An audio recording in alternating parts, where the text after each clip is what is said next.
안녕하세요, 담비뉴스입니다. 담비뉴스는 창간 후부터 가난한 한국인의 5대 불안 시리즈를 진행했습니다. 세 번째인 애 키우고 전쟁 시리즈는 지난 6월부터 2달간 연재가 됐었는데요. 오늘은 애 키우고 전쟁 편을 마감하면서 한국의 보육 문제를 정리해보고 대안을 이야기해보고자 합니다. 토론에 앞서 자담회에 참여한 참여자들에 대한 소개부터 시작하도록 하겠습니다. 네, 저는 한부모 가정 사례를 취재한 엄지연입니다. 저는 빈민가에 방치된 아이들을 취재한 이지연입니다. 육아휴직을 취재한 박경현입니다. 저는 지역아동센터를 취재했었고요. 좌담회 사회를 맡은 주상돈입니다. 맞벌이 부부들의 육아를 취재한 진희정입니다. 북공립 보육시설의 실태를 취재한 이슬기입니다.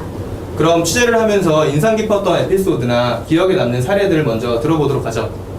집에 혼자 남겨진 아이들은 보통 이제 각종 범죄에 노출되게 되게 쉬운 것 같은데 제가 간 지역도 실제로 그런 아이들을 대상으로 아동 성폭력 사건이 일어났던 지역이고요. 가장 기억에 남는 건 제가 아이들한테 접근하기가 되게 어려웠다는 건데 제가 다가가면 아이들 막 도망가고 그러다 보니까 제가 막 주위를 살피게 되니까 동네 어른들도 좀 이상하게 저를 쳐다보는 것 같더라고요. 이런 것들이 그 동네 분위기를 좀 말해주는 것 같았어요. 저는 맞벌이 부부, 그러니까 울산에서 만난 맞벌이 부부가 가장 기억이 많이 나는데요.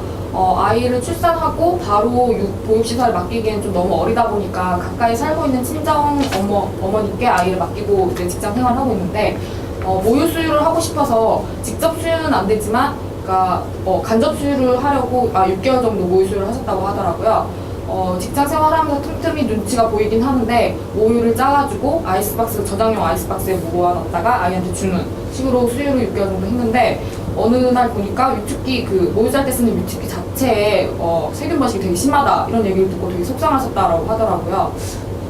남편이랑 아이를 위해서 맞벌이를 시작했는데 오히려 그것 때문에 아이한테 해가 되고 다른 엄마들보다 못해줬다 이런 생각 때문에 많이 죄책감을 느끼시더라고요. 이제 그런 분들에게 필요한 게 육아휴직인데 사실 제도가 좀 허울 뿐이죠. 저는 육아휴직과 관련된 사례들을 취재했는데 법보다 회사의 눈치 주기가 훨씬 힘이 세다고 느꼈어요. 제도상으로는 분명히 1년 육아휴직을 할 수 있음에도 불구하고 눈치가 보여서 육아휴직을 하지 못하는 경우가 굉장히 많았거든요. 공기업에 근무하는 사람조차도 그냥 알아서 회사 사정을 고려해서 9개월 정도 육아휴직을 했고 거기에 굉장히 만족을 하시더라고요. 회사가 육아휴직을 안 준다고 해도 법적인 도움을 받기도 굉장히 어려워요. 그 회사에 계속해서 근무할 생각이 있는 사람이 회사 사업주를 고발하기가 굉장히 어렵잖아요. 그래서 회사와 다시는 안 볼 생각으로 좀 강하게 나가야 그나마 보장된 권리를 누릴 수가 있는 것 같습니다. 네, 제가 한부모 가정을 취재했는데요. 싱글맘들이 대부분 제 나이더라고요. 그만큼 제가 이제 결혼할 나이가 됐다는 거겠죠. 이게 다시 돌아와서 그분들이 실수로 아이를 빨리 놓고 한 것에 대한 책임감이나 죄책감이라기보다 이제는 아이를 키워야 된다는 책임감으로 되게 무장해 계시더라고요. 그래서 이제 생활비도 벌어야 되고 그리고 또 아이도 키우셔야 되다 보니 그 또래보다는 몇 배나 좀 강인한 모습이 굉장히 인상 깊었습니다.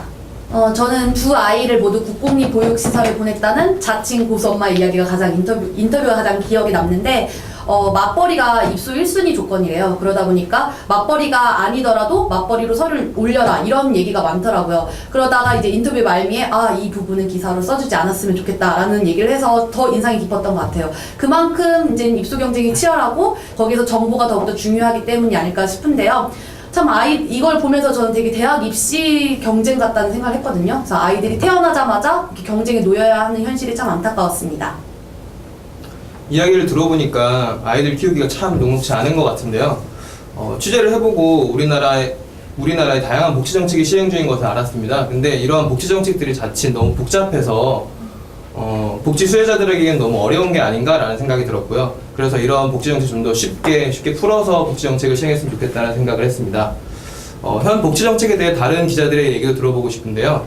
우리나라의 보육 환경을 개선하기 위해서 중요한 점과 시급하게 개선해야 될 것들이 무엇이라고 생각하시는지요? 저는 앞에서 국공립 보육시설 얘기가 잠깐 나왔지만 아무래도 진짜 믿고 맡길 만한 공적 보육기관, 보육시설이 확충되는 게 가장 시급하다고 생각해요. 맞벌이 부부들이 가까이 살거나 멀리 사는 부모님한테 아이를 맡기는 이유가 비용 측면에서 부담이 큰 것도 있지만 주변에 믿고 맡길 수 있는 시설이 부족하다 보니까 육아 이상 가족이 되더라도 그런 결정을 많이 하신다고들 해요. 그런 거 말고도 일하는 부모들한테는 명목뿐인 어떤 육아휴직제도 이 부분이 개선이 빨리 돼야 한다는 생각이 드는 게 우리나라는 법정 출산휴가가 90일로 돼 있고 육아휴직제도 1년으로 되어 있기는 하지만 맘 놓고 그걸 제대로 다 쓰는 부모들이 없다고 합니다. 또 규모가 작은 회사일수록 그런 권리들이 잘 안 지켜진다라는 얘기들을 많이 하더라고요. 이렇게 기업들이 육아휴직을 기피하는 이유는 그 처벌이 충분히 감당할 만한 수준이기 때문일 거예요. 기업 입장에서는 육아휴직을 주는 것보다 그냥 휴직을 거부하고 500만 원 이하 벌금형을 받는 게 더 낫다고 느낄 수도 있거든요. 이런 제도적인 허점들은 좀 보완을 해 나가야 되겠죠. 특히 비정규직의 경우에는 육아휴직이 거의 불가능하다고 보면 될 것 같은데요. 비정규직은 휴직 기간 중에 계약이 끝나면 이제 재계약을 하지 않는 방식으로 사실상 해고를 시키거든요. 이런 경우를 막기 위해서는 좀 계약이 자동으로 연장되는 그런 규정이 필요할 것 같습니다. 그리고 직장 내 분위기를 바꾸는 것도 굉장히 중요하다고 생각이 되는데 보건복지부에서 요즘 마더 캠페인이라는 걸 진행하고 있거든요. 마더는 이제 마음을 더한다는 의미인데 아이를 낳은 직원에게 상사가 먼저 육아휴직을 권유하고 또 직장에 다시 돌아온 직원이 잘 적응할 수 있도록 도와주자는 거죠. 이런 식으로 제도를 보완해 나가는 거에 더불어서 회사 내 분위기를 바꾸는 것도 중요할 것 같습니다. 네, 저는 그 보육에 대한 사회적 좀 인식을 좀 바꿔야 된다고 생각하거든요. 그 스웨덴 같은 경우에는 아이 한 명 한 명을 모두의 아이로 생각하고 거기에 맞추는 그 보육 정책을 펴나가고 있더라고요. 그래서 한국의 경우에는 근데 그 보육의 문제를 부모 개개인에게 철저하게 맡기고 있는 상황인데 국가적으로 이런 인식에서 좀 벗어나서 보육이 정말 남의 문제도 아니고 또 개인의 문제가 아닌 그런 국가적 차원에서 좀 지원하고 관리해줘야 된다는 그런 인식의 틀을 좀 같이 하는 게 중요하다 생각합니다. 부모 경제 수준에 따라서 뭐 보육시설의 그 격차가 어느 정도 생기는 것 같아요. 그 차이는 인정해야 하지만 우리의 역할은 그 차이를 조금이라도 좀 줄이는 데 있지 않을까 합니다. 뭐 경제 상황에 따라서 차별받지 않고 모두가 동등한 교육의 기회를 받을 수 있는 것이 보육 단계에서부터 이루어졌으면 좋겠습니다. 지금까지 거시적인 관점에서 보육 정책에 대해서 이야기해봤는데요. 그렇다면 보다 구체적인 대안은 어떤 것들이 있을까요? 저는 지역아동센터를 취재했었고 다른 기자들은 다른 보육 현장을 많이 취재를 했었는데 이번엔 각자가 해당 부분을 취재하면서 느꼈던 구체적인 대안들을 이야기했으면 좋겠습니다. 우선 저소득층 가정은 이제 생계를 위해 주말이나 휴일에도 일을 많이 하는데 그러면 자연스럽게 아이는 혼자 남게 되고 또 그런 아동 범죄 피해자가 될 가능성이 되게 높아지는 거죠. 특히 내년부터 이제 전국 학교에서 주 5일제 수업이 시작하면 그 가능성이 더 커진다는 건데 그래서 제 생각은 이제 주 5일제 수업이 시행되기 전에 이러한 문제점들을 좀 개선하고 좀 보완할 필요가 있다고 생각합니다. 특히 야간 시간이나 휴일 같은 경우에도 아이들이 보육교사의 돌봄을 좀 받을 수 있도록 예를 들면 뭐 이제 지금 운영하고 있는 지역아동센터 돌봄 서비스 시간을 조금 더 연장하자든지 좀 이런 필요가 좀 있다고 생각하고 있습니다.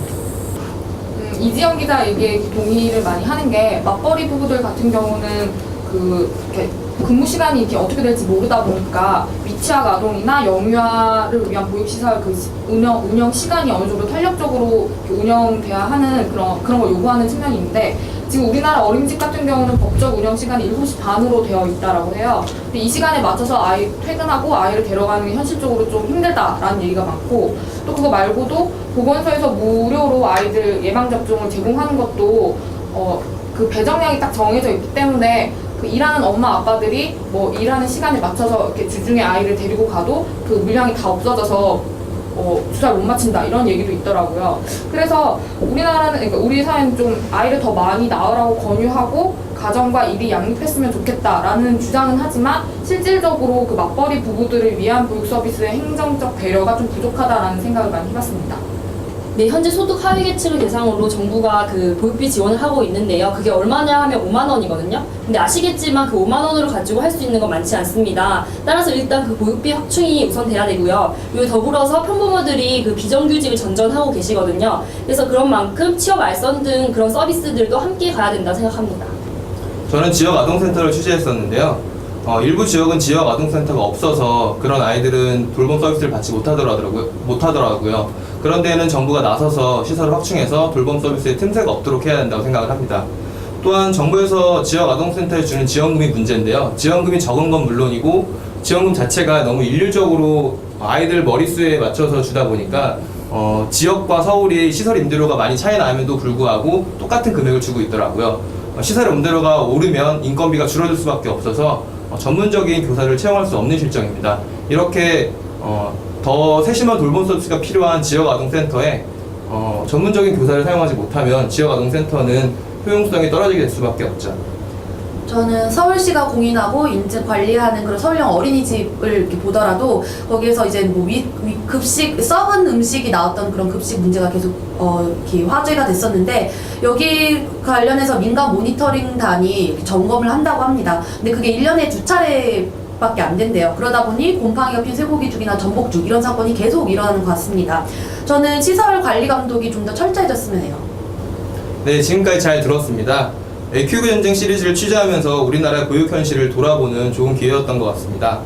요즘 저출산 문제가 심각하죠. 이런 저출산 문제를 해결하기 위해서는 정부가 애를 많이 낳아라 라고 하는 공허한 이런 구호만 계속 외칠 것이 아니라 좀 더 현실적인 대안을 마련해야 한다고 생각을 합니다. 정부가 보육 문제 때문에 힘들어하는 시민들의 마음을 헤아려서 좀 더 현실적인 대안을 마련해 주길 기대합니다.